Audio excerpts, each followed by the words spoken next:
here, and also the volume. You can use the volume up and volume down to change the settings. And a ringtone is what we're looking at now. And I can adjust the volume of the ringtone like this. And usually the default ringtone on Samsung phones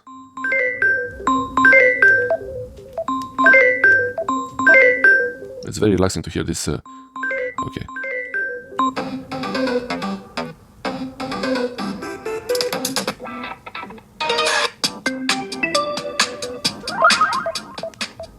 So you can really change it from here directly.